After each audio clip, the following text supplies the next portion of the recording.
Hello friends, आपका स्वागत है मेरे यूट्यूब चैनल केमिस्ट्री पॉइंट में। आज हम लोग पढ़ेंगे कोऑर्डिनेट बॉन्ड। कोऑर्डिनेट बॉन्ड थोड़ा स्पेशल टाइप का बॉन्ड होता है, ठीक है। ये हमारा नॉर्मली स्टेबल होने के लिए मॉलिक्यूल अपना अरेंज करता है, व्यवस्था करता है। मतलब एक नॉर्मल बॉन्ड नहीं है। नॉर्मल बॉन्ड जैसे कोवेलेंट बॉन्ड होता है, आयनिक बॉन्ड, ये नॉर्मल बॉन्ड होते हैं। ये थोड़ा अलग टाइप का बॉन्ड है। ये जैसे मजबूरी का बॉन्ड है। मतलब मॉलिक्यूल क्या करता है, अपने को स्टेबलाइज होने के लिए क्या करता है, ये कोऑर्डिनेट बॉन्ड बनाता है। कोऑर्डिनेट बॉन्ड को हम लोग किन किन नामों से जानते हैं? कोऑर्डिनेट बॉन्ड को हम लोग इसको डेटिव बॉन्ड भी कहते हैं। डेटिव बॉन्ड, या इसको हम लोग सेमी पोलर बॉन्ड भी कहते हैं। सेमी पोलर बॉन्ड, या इसको हम लोग कोआयनिक बॉन्ड, या इसको हम लोग डोनर एक्सेप्टर बॉन्ड भी कहते हैं। Donor acceptor bond. इसमें क्या होता है, जैसे दो एटम होंगे, एक एटम के पास क्या होगा, लोन पेयर इलेक्ट्रॉन होगा, और ये दूसरा एटम जो वो उसको जिसके पास लोन पेयर ऑफ इलेक्ट्रॉन होगा उसे डोनर एटम कहेंगे। और एक दूसरा एटम होगा, उसके पास वेकेंट ऑर्बिटल होगा। कोई वेकेंट ऑर्बिटल होगा तो डोनर एटम क्या करता है, जिस एटम के पास वेकेंट ऑर्बिटल होता है उसके वेकेंट ऑर्बिटल में क्या करता है, दो इलेक्ट्रॉन शेयरिंग के लिए दे देता है। मतलब आपस में शेयरिंग ही होती है। देखिए, जैसे मान लो ये आपका डोनर एटम है, इसके पास एक लोन पेयर इलेक्ट्रॉन है, और ये आपका एक्सेप्टर एटम है, ठीक है। इसके पास वेकेंट ऑर्बिटल होगा। तो डोनर एटम क्या करता है, ये जो इलेक्ट्रॉन है इसके, ये कौन सा है, इसके पास लोन पेयर इलेक्ट्रॉन होने चाहिए, ये क्या करता है, ये दो इलेक्ट्रॉन शेयरिंग के लिए इसको दे देता है। इसको ऐसे भी रिप्रेजेंट कर सकते हैं, या इसको सिंपली हम ऐसे भी दिखा सकते हैं। डोनर से एक्सेप्टर की तरफ एरो रहेगा, या इसको हम लोग ऐसे भी दिखा सकते हैं। तो यहां पे माइनस चार्ज आ जाएगा, इस पे हमारा प्लस चार्ज आ जाएगा, ठीक है। अगर हम फॉर्मल चार्ज दिखाएंगे तो इसको हम ऐसे चेंज कर देंगे, जो एक्सेप्टर एटम होगा उस पर निगेटिव चार्ज, जो डोनर एटम होगा उस पर प्लस चार्ज। जो डी एटम होता है इसको हम लोग क्या कहें, ये जो डी एटम है, या कोई मॉलिक्यूल है जिसका सेंट्रल एटम ये उसका होगा, इसको हम लोग क्या कहते हैं, लुईस एसिड। जो लोन पे डोनेट करेगा, सॉरी, जो लोन पे डोनेट करेगा इसको क्या कहेंगे, लुईस बेस। इसको लुईस बेस कहते हैं। और जो लोन पर एक्सेप्ट करता है, जो एक्सेप्टर एटम होता है, या जिसको शेयरिंग के लिए जिसकी हेल्प की जाती है by the lone pair of donor atom, ठीक है, तो उसको क्या कहते हैं, लुईस एसिड। जो एक्सेप्ट करेगा उसको क्या कहते हैं, लुईस एसिड। अब लुईस बेस कौन कौन होते हैं, लुईस एसिड कौन कौन होते हैं? अगर हम लुईस एसिड की बात करें तो लुईस एसिड में हमारे जो होते हैं, जैसे ग्रुप 13 के कंपाउंड, जो ग्रुप 13 कंपाउंड होते हैं, ग्रुप 13 के कंपाउंड या हैलाइड जैसे बात करें, क्योंकि ग्रुप 13 में वैलेंस इलेक्ट्रॉन कितने होंगे, 3। तो अगर शेयरिंग करेंगे, शेयरिंग करने के बाद भी इनकी ऑक्टेट पूरी नहीं होती है, तो ये हमारे कंपाउंड लुईस एसिड तरीके बिहेव करते हैं। जैसे हमारा मान लो जैसे BF3 है, BCl3 है, ऐसे हमारा, ठीक है। और आपका BCl3 है, Bi3 है। तो ग्रुप 13 के कंपाउंड जो होते हैं उनमें ऑक्टेट पूरी नहीं होती है। जैसे मान लो ये बोरान है, यहाँ पे एक एफ इधर लगा, बोरान में 3 इलेक्ट्रॉन होते हैं वैलेंस शेल में, एक इधर इलेक्ट्रॉन शेयर कर लिया, एक इधर इलेक्ट्रॉन शेयर कर लिया, इधर इलेक्ट्रॉन शेयर कर लिया। तो यहाँ पे कितना है, 2 2 4 2 6, 6 ही तो बॉन्ड हुए, 6 ही इलेक्ट्रॉन हुए, तो इसकी ऑक्टेट पूरी नहीं। तो ग्रुप 13 के हैलाइड जो होते हैं इनको हम लोग हाइपोवैलेंट कंपाउंड भी कहते हैं, हाइपोवैलेंट। तो इनमें क्या होता है, जो सेंट्रल एटम होगा उसके बाद वेकेंट ऑर्बिटल भी होता है। अगर बोरान की बात करें, बोरान का अगर इलेक्ट्रॉनिक कर्व देखोगे तो 1s2 2s2 और 2p1 होता है, ठीक है, 2p1। लेकिन इसमें अगर एक्साइटेड, अगर 2s2 की बात करेंगे यहाँ 2 इलेक्ट्रॉन, और 2p1 की बात करें यहाँ पे 1 इलेक्ट्रॉन। लेकिन एक्साइटेड स्टेट में क्या होता है, 1 इलेक्ट्रॉन यहाँ से यहाँ जंप कर जाएगा। तो एक्साइटेड स्टेट में 1 इलेक्ट्रॉन यहाँ से यहाँ जंप कर गया, 1 इलेक्ट्रॉन यहाँ से यहाँ जंप कर गया मान लो, तो एक्साइटेड स्टेट में ऐसे 3 अनपेड इलेक्ट्रॉन हो जाएंगे, तो कोवेलेंसी इक्वल टू क्या होता है, नंबर ऑफ अनपेड इलेक्ट्रॉन। तो 3 तो इसकी कोवेलेंसी हो जाएगी, लेकिन इसके पास ये वेकेंट ऑर्बिटल है, तो ये वाला वेकेंट ऑर्बिटल इसके पास मौजूद होगा, तो इसीलिए ये क्या होते हैं, लुईस एसिड। ठीक है, तो जो जो लुईस एसिड का काम करता है, जो एटम या मॉलिक्यूल, उसके पास सेंट्रल एटम में क्या होगा, एक वेकेंट ऑर्बिटल आपका होना चाहिए। इसके पास क्या होना चाहिए, वेकेंट ऑर्बिटल होना चाहिए। यानी ये जो लोन पेयर अगर डाले गए हैं तो इसके ए एटम के इसके बाद एक वेकेंट ऑर्बिटल होगा, उस वेकेंट ऑर्बिटल में इसने इलेक्ट्रॉन क्या किया, डाल दिया है, लोन पेयर दे दिया, इसके बाद एक वेकेंट ऑर्बिटल होना चाहिए। ठीक है, तो ये लुईस एसिड जो होगा उसके बाद एक वेकेंट ऑर्बिटल होगा, तो ये क्या होता है, लुईस एसिड। ग्रुप 13 के कंपाउंड कैसे होते हैं, हाइपोवेलेंट। और कौन कौन लुईस एसिड हो सकता है, दूसरे टाइप के लुईस एसिड जो होते हैं हमारे, जैसे मान लो कैटायंस। कैटायंस कौन, जैसे आपका लिथियम है, Li+ हो सकता है, Be2+ हो सकता है, Mg2+ हो सकता है, और एस ब्लॉक में आपके यही आपके लुईस एसिड होंगे। एस ब्लॉक में इतने ही होंगे, एस ब्लॉक में आपके यही एलिमेंट लुईस एसिड का काम, जैसे Li+ कर सकता है, Be2+ कर सकता है, Mg2+ कर सकता है। बाकी सोडियम आयन वगैरह, जो पोटेशियम आयन वगैरह होंगे, कैल्शियम आयन वगैरह होंगे, ये लुईस एसिड का काम नहीं करेंगे। इनको कंफ्यूज ना करिएगा, ये लुईस एसिड आपके नहीं है, ये आपके लुईस एसिड नहीं होंगे। एस ब्लॉक में केवल आपके यही लुईस एसिड का काम करेंगे। वो क्यों ये करेंगे, क्योंकि लिथियम का साइज बहुत छोटा होता है, साइज बहुत छोटा होता है, सेकेंड पीरियड का एलिमेंट है, तो इसमें इफेक्टिव न्यूक्लियर चार्ज बहुत ज्यादा होगा, इनमें भी इफेक्टिव न्यूक्लियर चार्ज ज्यादा होगा। बाकी इनके अलावा डी ब्लॉक के मेटल आयन, जैसे डी ब्लॉक में जैसे Fe3+ है, Zn2+ है, Hg2+ है, तो ये सब क्या होंगे, ये सब हमारे लुईस एसिड ही होते हैं।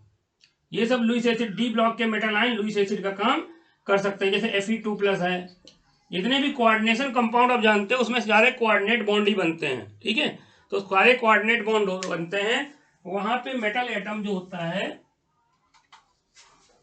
वो लुईस एसिड, यानी डी ब्लॉक के जितने भी मेटल आयन होते हैं ये हमारे लुईस एसिड का काम करते हैं। यहां तक कि न्यूट्रल एटम भी आपका लुईस एसिड का काम कर सकता है डी ब्लॉक में। क्यों, क्योंकि डी ब्लॉक में इफेक्टिव न्यूक्लियर चार्ज बहुत ज्यादा होता है, डी ब्लॉक में इफेक्टिव न्यूक्लियर चार्ज बहुत ज्यादा। निकिल एटम आपने देखा होगा, NiCO4 ये कोऑर्डिनेशन कंपाउंड बनता है, टेट्रा कार्बोनिल निकिल, तो यहाँ पे क्या है, Ni न्यूट्रल है, लेकिन तब भी Ni आपका क्या है, यहाँ पे Ni आपका लुईस एसिड है, Ni आपका लुईस एसिड है। और CO जो है ये क्या है, CO जो है लुईस बेस का काम करेगा, ये लोन पे डोनेट कोऑर्डिनेट बॉन्ड बना रहा है, यहाँ से कोऑर्डिनेशन कंपाउंड आपने देखा होगा। तो डी ब्लॉक के जितने भी कंपाउंड, जितने भी डी ब्लॉक के जितने भी आयंस होते हैं लगभग सारे सारे लुईस एसिड ही होंगे।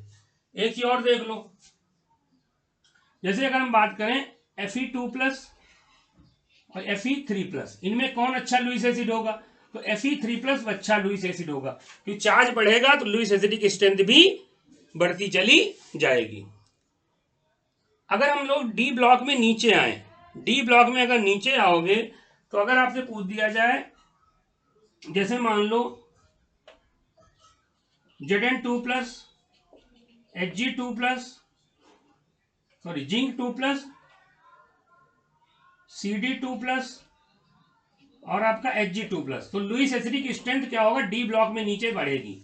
डी ब्लॉक में लुईस एसिड की स्ट्रेंथ नीचे जाने पे बढ़ती है। क्यों बढ़ेगी, क्योंकि यहाँ पे जिनको आ रहा समझ में, क्योंकि इनमें क्या होगा, हमारा डी और एफ, यहाँ पे क्या होगा, डी और एफ इलेक्ट्रॉन आने की वजह से इफेक्टिव न्यूक्लियर चार्ज बढ़ जाएगा और लुईस एसिड की स्ट्रेंथ भी बढ़ जाएगी। तो डी ब्लॉक में down to group Lewis acid बढ़ती है। लेकिन हमारा sodium ion, potassium ion, alkali metal में ये सब लुईस एसिड नहीं होंगे, केवल Li+, Be2+, Mg2+ यही आपके लुईस एसिड होंगे।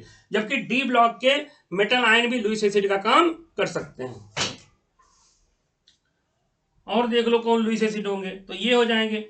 और जिनमें हमारे, जैसे मान लो कोई ऐसा कंपाउंड जिनमें हमारे, जैसे कुछ कंपाउंड ऐसे होंगे जिनमें ऑक्टेट पूरी होगी लेकिन वेकेंट डी ऑर्बिटल होने की वजह से वो भी हमारे लुईस एसिड का काम कर सकते हैं। जरा देखिए इसमें कुछ न्यूट्रल मॉलिक्यूल देख लो,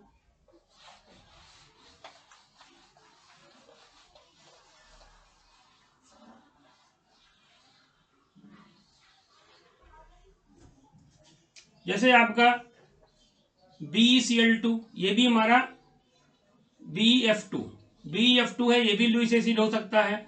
BeCl2 भी लुईस एसिड का काम कर सकता है, ठीक है, ये भी हमारे लुईस एसिड का काम करेंगे कि इनमें वैकेंट ऑर्बिटल बेरिलियम के पास होगा। ऐसे हमारा जैसे PCl5 ये भी लुईस एसिड का काम कर सकता है। SiF4 ये भी हमारे लुईस एसिड का काम कर सकते हैं, क्योंकि अगर क्या होगा, ये भी हमारे लुईस एसिड का काम करेंगे, ठीक है। फिर इसका लुईस बेस कौन होते हैं भाई? अगर हम लुईस बेस की बात करें तो लुईस बेस जो होगा हमारा, ये वो मॉलिक्यूल होंगे जिनके पास लोन पेयर इलेक्ट्रॉन होते हैं। अब लोन पेयर क्या होता है? जैसे हम मान लो ऑक्सीजन ग्रुप 16 का एलिमेंट है, उसमें 6 वैलेंस इलेक्ट्रॉन होते हैं।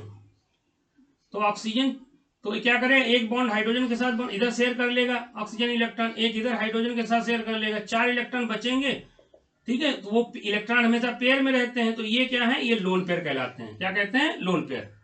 तो ऐसे मॉलिक्यूल्स या आयंस जिनकी ऑक्टेट पूरी हो और जिनके पास हमारे लोन पेयर, उन्हें क्या कहते हैं? Lewis base. जैसे हमारा वाटर क्या है? लुईस बेस, ठीक है। वाटर है, अमोनिया है, इसमें भी लोन पेयर होगा, जिनमें लोन पेयर हो। वाटर है, अमोनिया है, ठीक है। ऑक्सीजन है, ऑक्सीजन में हमारे लोन पेयर हैं, तो ये भी हमारा लुईस बेस हो सकता है, ठीक है। जिनके पास भी लोन पेयर हो, SO2 है, यहाँ भी लोन पेयर होंगे, ठीक है। तो ये सब ये हमारे क्या है? लुईस बेस हैं। और आपका बहुत सारे मॉलिक्यूल, जैसे आपका CO है, CO के पास यहाँ पे लोन पेयर होता है, तो ये भी हमारा लुईस बेस है, ठीक है। ये भी हमारा यहाँ से डोनेट करता है, ये भी लुईस बेस है। और आपके जैसे न्यूट्रल मॉलिक्यूल में जैसे एल्कोहल हैं, ये हमारे लुईस बेस हैं। प्राइमरी एमीन ये लुईस बेस हैं। Secondary amine, primary amine, secondary amine, tertiary amine, ये सब हमारे लुईस बेस हैं। Primary amine, secondary amine, tertiary amine, ये हमारे क्या है? लुईस बेस है। आपका H2S, इसमें सल्फर के पास लोन पेयर है, ये भी हमारा लुईस बेस का काम कर सकता है। तो न्यूट्रल मॉलिक्यूल आपके लुईस बेस का काम करेंगे, ठीक है, न्यूट्रल मॉलिक्यूल। और कुछ एनायंस लुईस बेस में कौन कौन आते हैं? तो न्यूट्रल मॉलिक्यूल आते हैं, न्यूट्रल मॉलिक्यूल, ये हमारे न्यूट्रल मॉलिक्यूल हो गए।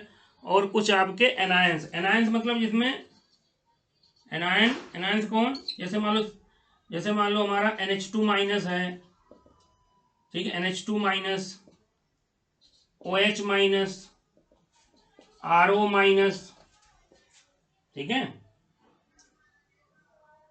RO माइनस है, I माइनस है, Cl माइनस है, Br माइनस है। ये सब हमारे क्या होंगे? जो आयंस होते हैं वो एज ए लुईस बेस का काम कर सकते हैं। और आपका CH3CO माइनस, तो ये सब क्या होंगे? लुईस बेस होंगे, कि इनके पास क्या है? ऑक्टेट कंप्लीट है सेंट्रल एटम की, उनके पास लोन पेयर है, ये हमारे लुईस बेस हैं, ठीक है, ये हमारे लुईस बेस। तो ये जो बॉन्ड बनता है, कोऑर्डिनेट बॉन्ड, लुईस बेस और लुईस एसिड के बीच में बनेगा। लुईस बेस वो होगा जिसके पास लोन पेयर होगा, ठीक है। और आप लोग याद रखिए, जब जो कोऑर्डिनेट बॉन्ड होता है एक तरीके कोवेलेंट बॉन्ड ही होता है, बस इसमें क्या होता है? शेयरिंग के लिए क्या होता है? एक ही एटम दोनों इलेक्ट्रॉन प्रोवाइड करता है। तो यहां तक आपका लुईस एसिड, लुईस बेस। अब देखिए कोऑर्डिनेट बॉन्ड कैसे बनता है, इसके एग्जांपल देखिए।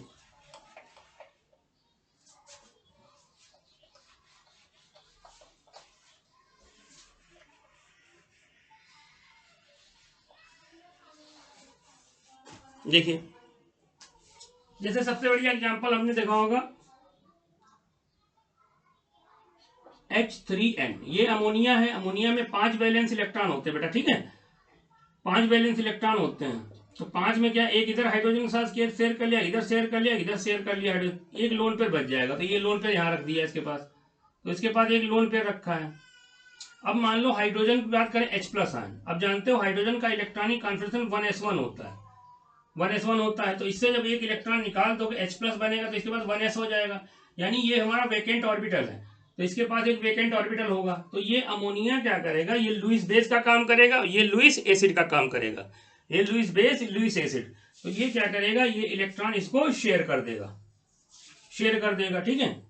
तो ये बन गया। इसको ऐसे भी दिखा सकते हैं या सिंपली आप ऐसे भी लिख देंगे तो आप समझ जाइएगा, ऐसे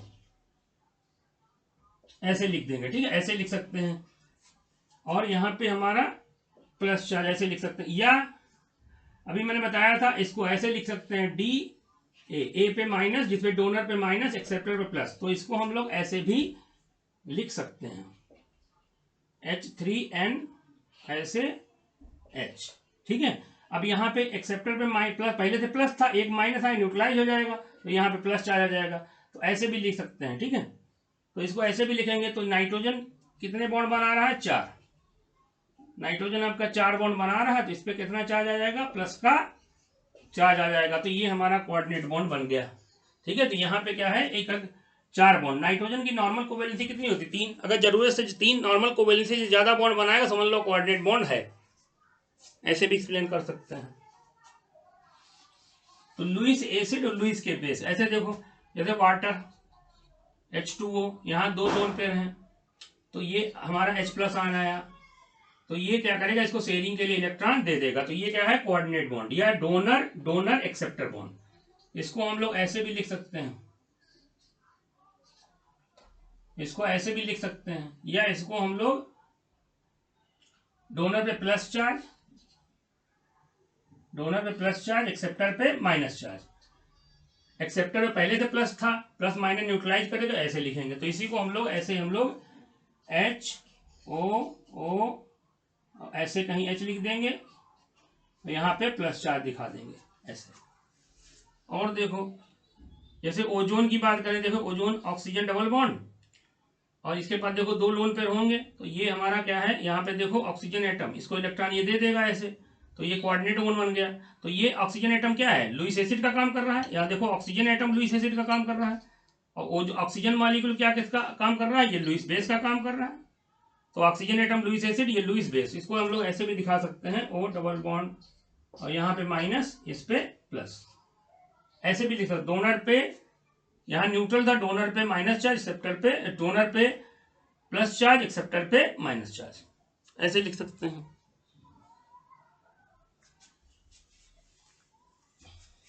और देखिए कुछ एग्जांपल,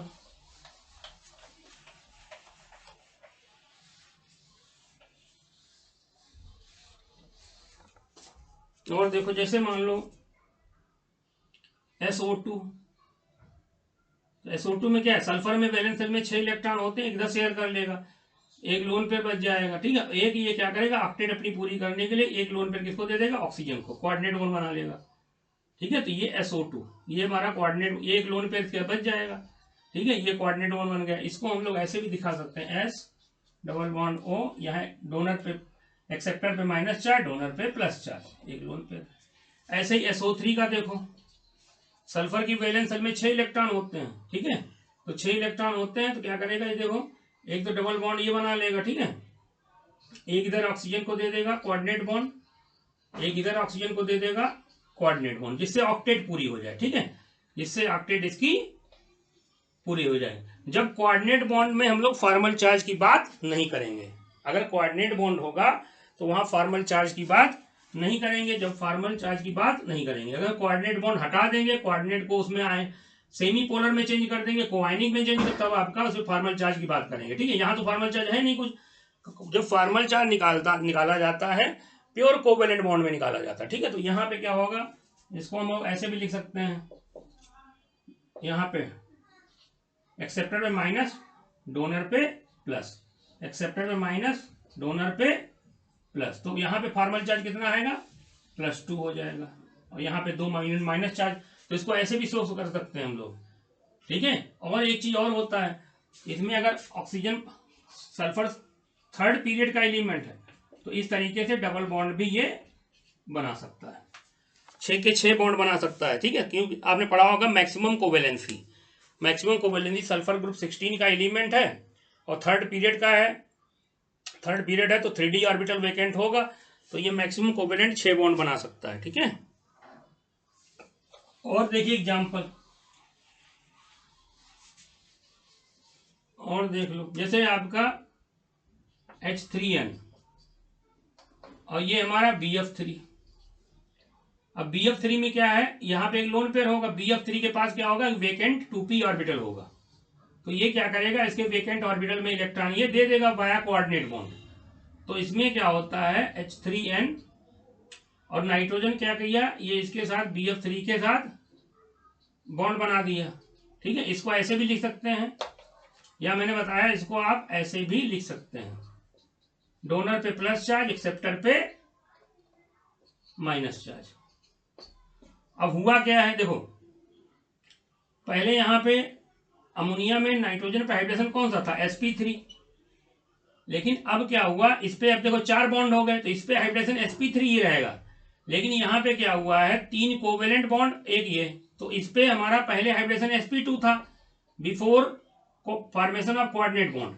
लेकिन जब कोऑर्डिनेट बॉन्ड बन गया तो इस पे हाइड्रोजन कौन सा हो गया, sp3। तो इसमें हाइड्रोजन इसका चेंज हो गया। तो इसको क्या कहते हैं, ये हमारा बॉन्ड कैसा होता है, कोऑर्डिनेट बॉन्ड होता है। तो इस तरीके से हमारा बहुत सारे हमने एग्जांपल करा दिए कोऑर्डिनेट, तो इस तरीके कोऑर्डिनेट बॉन्ड हमारा बनेगा। और कुछ एग्जांपल देख लो, जैसे आपका NO2 का स्ट्रक्चर ऐसे होता है। ठीक है, NO2 का स्ट्रक्चर ऐसे होती है, कोऑर्डिनेट बॉन्ड, और ये हमारा क्या है, एक अनपेयर्ड इलेक्ट्रॉन यहाँ पे रखा रहेगा NO2। अब जैसे मान लो इसी से अब अनपेयर्ड इलेक्ट्रॉन एक और NO2 मॉलिक्यूल ले आओ, ये डबल बॉन्ड, ये मान लो कोऑर्डिनेट बॉन्ड। अब इसके पास भी एक अनपेयर्ड, ये अनपेयर्ड इलेक्ट्रॉन मिलके क्या बना लेंगे, ये अनपेयर्ड इलेक्ट्रॉन पेयरिंग कर लेंगे, तो इनके बीच बॉन्ड कौन बन जाएगा, कोवेलेंट। तो NO2 की स्ट्रक्चर पहले थी, तो अगर पूछा जाए N2O4 की क्या होगी, तो N2O4 की स्ट्रक्चर यहीं से बन के आ जाएगी, डबल बॉन्ड O, और ये हमारा ऐसे, और ये हमारा बन गया डबल बॉन्ड O, और ये ऐसे। तो ये हमारा क्या आ गया, N2O4 हो गया। ऐसे N2O5 की बात करें तो N2O5 में क्या होगा, बीच में एक ऑक्सीजन आ जाएगा, ये डबल बॉन्ड O, ये O, और यहाँ पे एक ऑक्सीजन जुड़ जाएगा, बाकी आपका ऐसे ही आएगा। ठीक है, तो ये क्या है, कोऑर्डिनेट बॉन्ड। यहाँ पे ऑक्सीजन किसका काम कर रहा है, लुईस एसिड का, ऑक्सीजन आपका लुईस एसिड का काम कर रहा है। और देखो जैसे मान लो सल्फ्यूरिक एसिड, अब सल्फ्यूरिक एसिड की अगर हम कोऑर्डिनेट बॉन्ड दिखाएंगे तो फॉर्मल चार्ज हम नहीं निकालेंगे। ठीक है, जैसे मान लो HOSOH ऐसे रहेगा, सल्फर की वैलेंस शेल में 6 इलेक्ट्रॉन है, तो एक ऑक्सीजन एटम ये आएगा, इसको क्या करेगा, ये लोन पेयर कोऑर्डिनेट बॉन्ड के थ्रू दे देगा। ऐसे एक ऑक्सीजन एटम इधर आएगा, इसको कोऑर्डिनेट बॉन्ड के थ्रू 2 इलेक्ट्रॉन दे देगा। जब कोऑर्डिनेट बॉन्ड दिखाएंगे तो फॉर्मल चार्ज नहीं निकालेंगे। जब कोऑर्डिनेट बॉन्ड होता है तो वहां फॉर्मल चार्ज नहीं दिखाया जाता है। जब फॉर्मल चार्ज निकालना होगा तो इसको हम लोग किसमें चेंज कर देंगे, सेमी पोलर बॉन्ड में, या तो इसको हम लोग ऐसे लिखेंगे। ठीक है, ये इसको लिखेंगे, तो फॉर्मल चार्ज की बात नहीं करेंगे। अगर हम फॉर्मल चार्ज निकालने की बात होगी तो स्टेबिलिटी की जब बात करेगा तो इसकी स्ट्रक्चर एक्चुअल में जानते हैं, इसमें फॉर्मल, अगर कोऑर्डिनेट बॉन्ड को उसमें चेंज कर दोगे सेमी पोलर बॉन्ड में, तो ये आपका SO, ये O, इधर H, इधर O, इधर H, यहाँ माइनस, यहाँ +2 चार्ज आएगा फॉर्मल, तो ये अनस्टेबल स्ट्रक्चर हो जाएगी। इसलिए इसकी एक स्ट्रक्चर ये भी होती है, HOS double bond O, double bond O, और ये स्ट्रक्चर ज्यादा सही है। किसी फॉर्मल चार्ज कितना निकल के आएगा, 0। आप लोग जानते हो फॉर्मल चार्ज कैसे निकाला जाता है। ठीक है, अगर नहीं जानते तो हमारा वीडियो पड़ा है, इसको देख सकते हैं आप। तो ये क्या है, 2 कोऑर्डिनेट बॉन्ड है। अगर यहाँ पे क्या है, मैक्सिमम कोवेलेंसी शो कर रहा है, ये 6 बॉन्ड बना रहा है, सल्फर के ग्रुप 16 का एलिमेंट है। तो इस तरीके से आपको समझ में आ गया होगा कि कोऑर्डिनेट बॉन्ड कैसे बनेगा, लुईस एसिड और लुईस बेस के बीच में। जो डोनर एटम होगा उसको लुईस बेस कहेंगे, जो एक्सेप्टर एटम होगा उसको क्या कहेंगे, लुईस एसिड कहेंगे। ठीक है, तो इसमें आपका इस तरीके का बॉन्ड बनता है। फिर इसके बाद एक होता है बैक बॉन्डिंग। बैक बॉन्डिंग क्या होती है, देखिए जरा, डोनर, ये भी हमारा एक तरीके का, उसमें भी कोऑर्डिनेट बॉन्ड ही बनता है।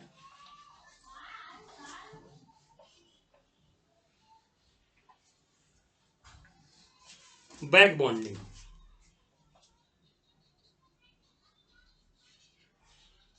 बैक बॉन्डिंग क्या होती है, जैसे मान लो एक बार देखा गया, जैसे BF3, BCl3, BBr3 और BI3।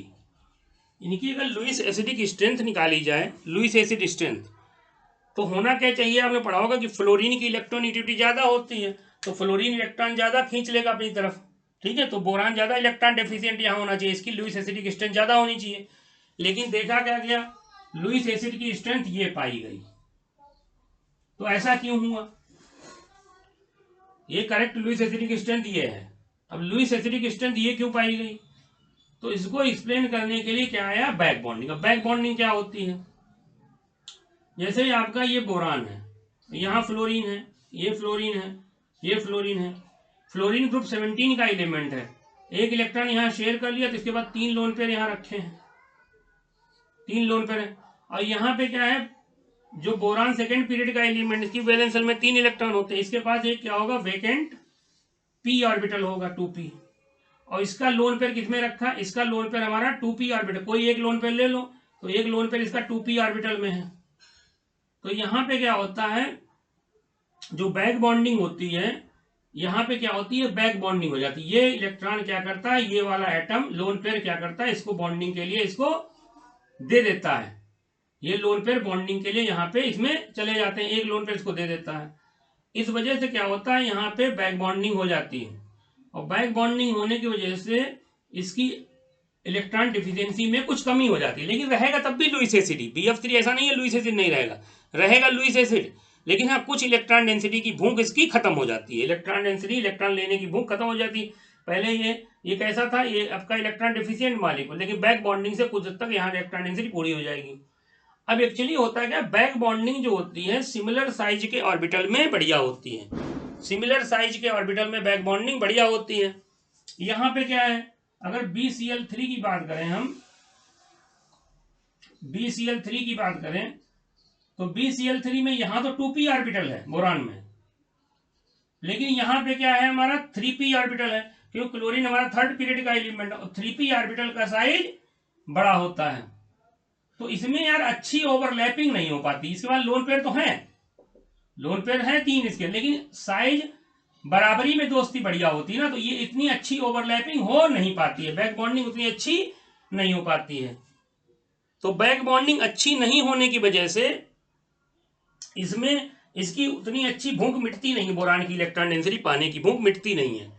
और BBr3 इसमें अंदर क्या होगा, इसके अंदर 4p ऑर्बिटल का साइज और बड़ा हो जाएगा, 5p ऑर्बिटल का साइज और बड़ा हो जाएगा, तो बराबरी में दोस्ती बढ़िया होती ना, बराबर के लोग होते हैं उनके भी दोस्ती बढ़िया होती है, तो यहाँ 2p में दोस्ती बढ़िया होगी, अच्छी ओवरलैपिंग होगी, तो इसमें बैक बॉन्डिंग अच्छी हो जाएगी, ठीक है। और यहाँ पे जो बैक बॉन्डिंग बढ़िया नहीं होगी। दूसरी चीज, बैक बॉन्डिंग के थ्रू जो बॉन्ड बनता है वो आपका पाई बॉन्ड होता है, कि पहले से यहाँ तो बैक बॉन्डिंग 2 ऐसे बॉन्डेड एटम के बीच बनती है, जो 2 एटम आपस में जुड़े हुए होंगे, और उनमें एक के पास लोन पेयर इलेक्ट्रॉन होगा, वो इसको देगा, तो सेकंड पाई बॉन्ड है, तो ये पाई बॉन्ड होगा, तो ये बैक बॉन्डिंग। तो बैक बॉन्डिंग इसमें सबसे बढ़िया होगी, इसलिए इसकी लुईस इलेक्ट्रॉन लेने की टेंडेंसी घट गई, तो ये वीक लुईस एसिड हो गया, ये सबसे स्ट्रॉन्ग लुईस एसिड हो गया। तो बैक बॉन्डिंग से लुईस एसिडिक स्ट्रेंथ क्या होगा, ग्रुप 13 ग्रुप के हैलाइड में,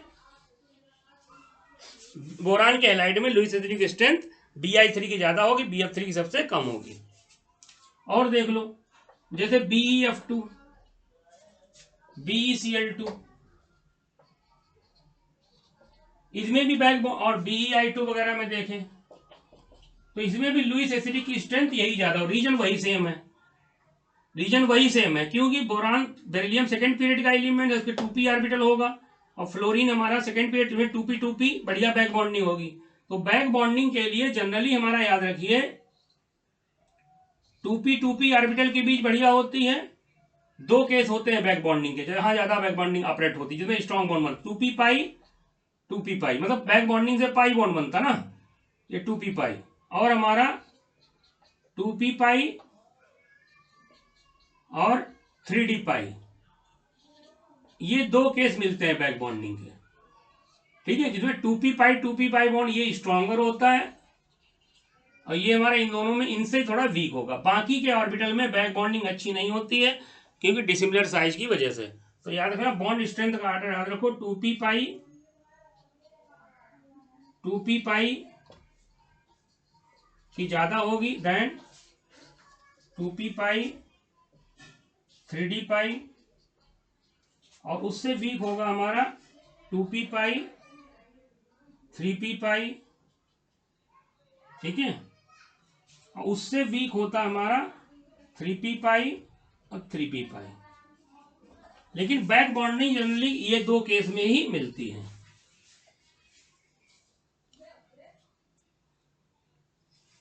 और देखो, तो बैक बॉन्डिंग की हेल्प से हम लोग एसिडिक स्ट्रेंथ वगैरह को एक्सप्लेन कर सकते हैं, ठीक है। बैक बॉन्डिंग से और क्या करेंगे, देखिए बैक बॉन्डिंग से हम लोग क्या करते हैं, एसिडिक स्ट्रेंथ एक्सप्लेन कर सकते हैं। जैसे एसिडिक स्ट्रेंथ देखो,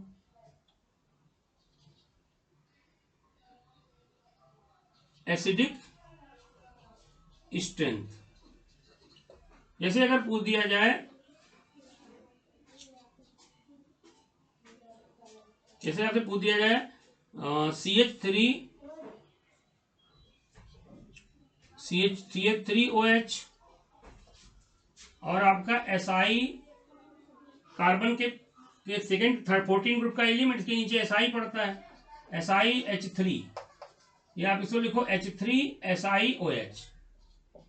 तो इसकी एसिडिक स्ट्रेंथ ज्यादा होती है, क्यों? क्योंकि एसिडिक स्ट्रेंथ जो होती है प्रोपोर्शनल टू होती है stability of anion, stability of anion. और एनायन की जो स्टेबिलिटी होती है, स्टेबिलिटी ऑफ एनायन जो होती है इनवर्सली प्रोपोर्शनल होता है निगेटिव चार्ज।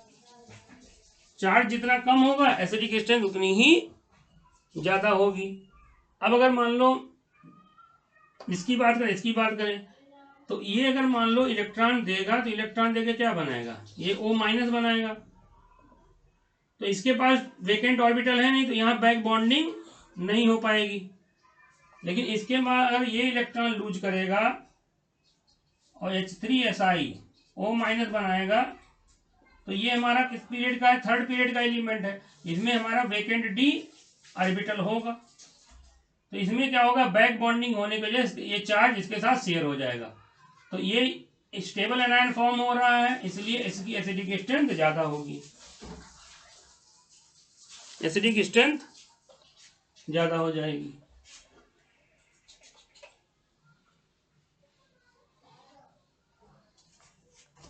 ठीक है, और देख लो बैक बॉन्डिंग, और देखो जैसे कार्बन मोनोऑक्साइड देखो C डबल बॉन्ड O। अब यहां से क्या होता है, एक लोन पेयर यहां होगा और ये क्या करता है, कोऑर्डिनेट बॉन्ड बना देता है। ये क्या है, बैक बॉन्डिंग। ये कौन सी बैक बॉन्डिंग, 2p पाई और 2p पाई, ये बैक बॉन्डिंग इसने एक इलेक्ट्रॉन इसको दे दिया, तो इसको हम कोऑर्डिनेट बॉन्ड के थ्रू दिखाएंगे। तो यहाँ पे आपका 3 बॉन्ड अगर देखा हो तो इसमें प्लस चार्ज, इसे माइनस चार्ज, ये फॉर्मल चार्ज दिखा दिया हमने, ठीक है। जब कोऑर्डिनेट बॉन्ड को हटाएंगे तो डोनर पे प्लस चार्ज, एक्सेप्टर पे माइनस चार्ज, यहाँ भी बैक बॉन्डिंग है। ऐसे ही बैक बॉन्डिंग की और केस देख लीजिए। जैसे मान लो अगर पूछ दिया जाए, जैसे CH3 CH प्लस, ठीक है, और मान लो यहां मान लो दे दिया जाए OH, ठीक है, और मान लो अगर CH3 CH माइनस, ठीक है, CH3 CH माइनस, और यहां पे O दे दिया जाए।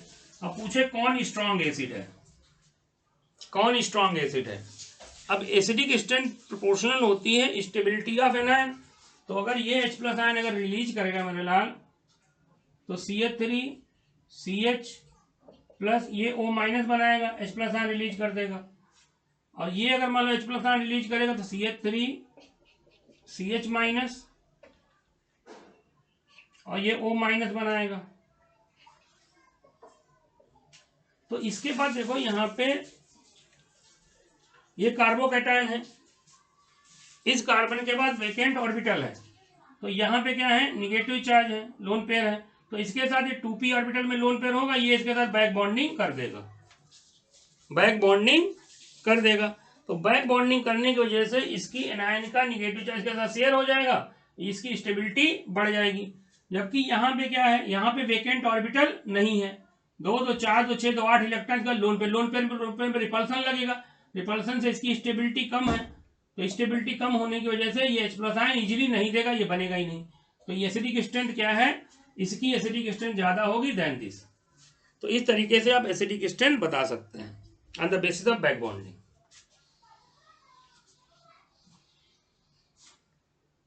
स्टेबिलिटी ऑफ कार्बोकैटायन की बात करें, देखो अगर हम लोग बात करें स्टेबिलिटी ऑफ कार्बोकैटायन, जैसे CH3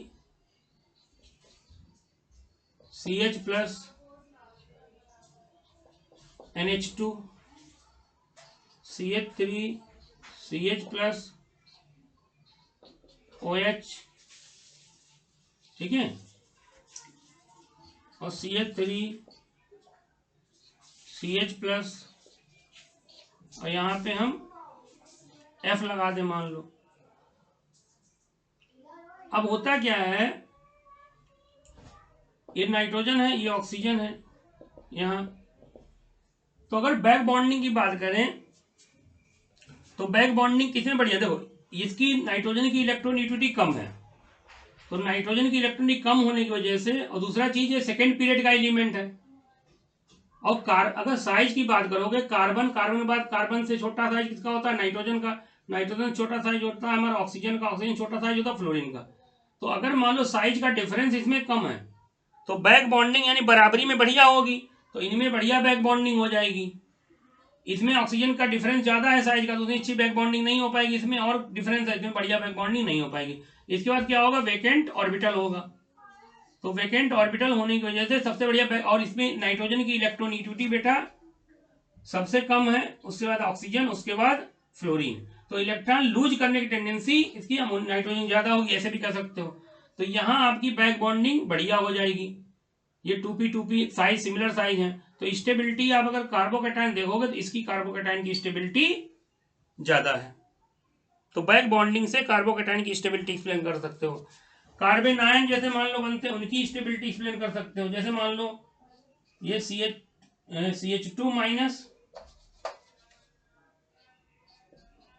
CH2 माइनस, और यहां पे क्या है, ये OH लगा हुआ है, और मान लो CH2 माइनस, यहां पे मान लो आपका SH लगा हुआ है, ठीक है, SH लगा हुआ, यहां भी 2 लोन पेयर होंगे। अब जानते हो ये हमारा सेकेंड पीरियड का एलिमेंट है, इसका 2p ऑर्बिटल होगा, 2p ऑर्बिटल, इसके बाद वेकेंट ऑर्बिटल है ही नहीं, सेकेंड पीरियड में 2d ऑर्बिटल होता नहीं है, इसमें सेकेंड पीरियड 2d होता है, इसमें आपका 3d ऑर्बिटल खाली होगा। तो ये 3d ऑर्बिटल खाली होने की वजह से यहाँ क्या हो जाएगी, इसमें बैक बॉन्डिंग हो जाएगी। ये इसके 3d ऑर्बिटल के अंदर, इसके 3d ऑर्बिटल के अंदर ये इलेक्ट्रॉन डाल देगा, बैक बॉन्डिंग कर देगा। तो बैक बॉन्डिंग की वजह से जो होगा, इस कार्बोकैटायन की स्टेबिलिटी ज्यादा हो जाएगी, यानी CH2 माइनस SH की स्टेबिलिटी ज्यादा होगी। कार्बन आयन की बात करें, क्योंकि यहां बैक बॉन्डिंग हो जाएगी, इसके d ऑर्बिटल में इलेक्ट्रॉन डाल देगा।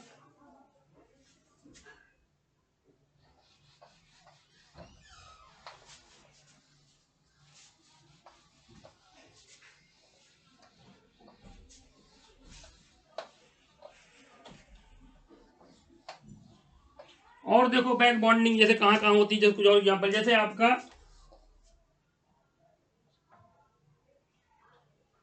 H3B3O3, इसको क्या कहते हैं, बोरोक्सिन।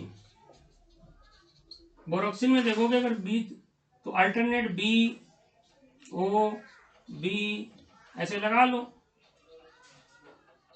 फिर O, फिर B, फिर O, फिर आपका B, बेंजीन जैसा बन जाएगा। तो इसमें हर बोरान पे एक हाइड्रोजन लगा दो। अब जानते हो ऑक्सीजन के पास लोन पेयर है, ऑक्सीजन के पास लोन पेयर है ना, और बोरान के पास क्या होगा, वेकेंट ऑर्बिटल होगा, 2p ऑर्बिटल होगा। तो ये क्या करेगा, इसको लोन पेयर ऐसे दे देगा,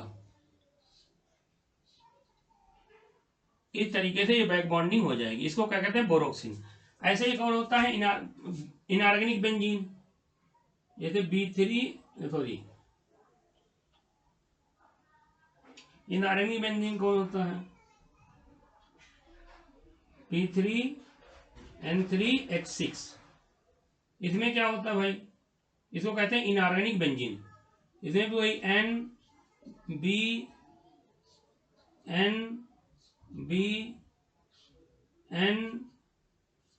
NB ऐसे, और हर एटम पे एक एक हाइड्रोजन लगा दो।